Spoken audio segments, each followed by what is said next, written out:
அனைவருக்கும் கணித வணக்கம். இப்போ பார்க்க போகிறது 7ஆம் வகுப்புக்குரிய கணக்கு 2ஆம் பருவம். எடுத்துக்காட்டு 3.8 பார்க்க போகிறோம். அடுக்குகளின் வகுத்தல் விதியை பயன்படுத்தி சுருக்குக. அதில் 2வது கணக்கு பார்க்க போகிறோம். அடுக்குகளின் வகுத்தல் விதி. ஃபஸ்ட்டு வகுத்தல் விதி என்ன அப்படிங்கிறத நம்ம தெரிஞ்சுக்கிறோம். அடுக்கு பொறுத்த வரைக்கும் அடிமானம் ஒன்றாக இருக்கும் பொழுது வகுத்தலில் வந்துச்சுன்னா அந்த அடுக்குகளை நம்ம என்ன செய்யணும்? கழிக்கணும்.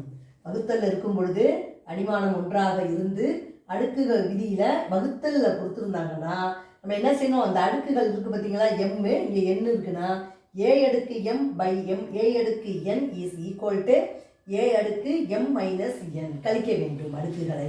இப்போ அந்த மாடலில் ஒரு கணக்கு கொடுக்கப்பட்டிருக்கு. இப்போ கணக்கை நான் எழுதியிருக்கேன். அடுத்த ஸ்டெப்பில் நான் என்ன செய்கிறேன்னு பாருங்கள்.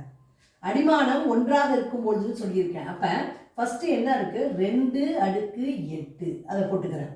அடுத்து கீழே பாருங்கள், அதே 2 அடுக்கு இன்ட்டு போட்டுக்கிறேன். ஃபஸ்ட்டு மேலே உள்ளது அப்படியே நம்ம எழுதிக்கலாம்.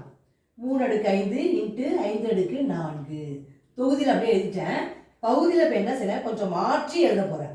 2 அடுக்கு 4 இருக்கா, இதுக்கு நேராக 2 அடுக்கு 4.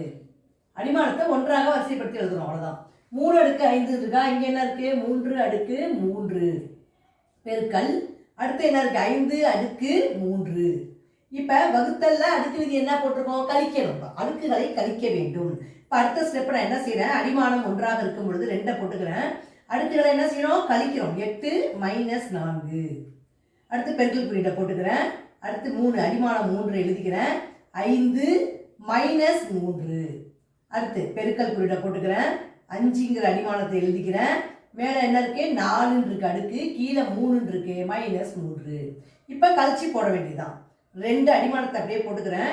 8ல் 4 கழிச்சா 4. அப்போ 2 அடுக்கு 4 பெருக்கல் 3 அடிமானத்தை அப்படியே போட்டுக்கிறேன். 5ல் 3 கழிச்சோம்னா எவ்வளோ? 2. அப்போ 3 அடுக்கு 2 பெருக்கலை போட்டுக்கிறேன்.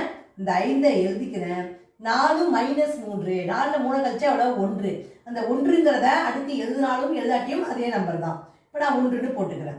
அப்போ இந்த கணக்கை பொறுத்த வரைக்கும் ஆன்சர் என்ன கிடைச்சிருக்கு அப்படின்னு பார்த்தீங்கன்னா 2 அடுக்கு 4 பெருக்கல் 3 அடுக்கு 2 பெருக்கல் 5 அடுக்கு 1.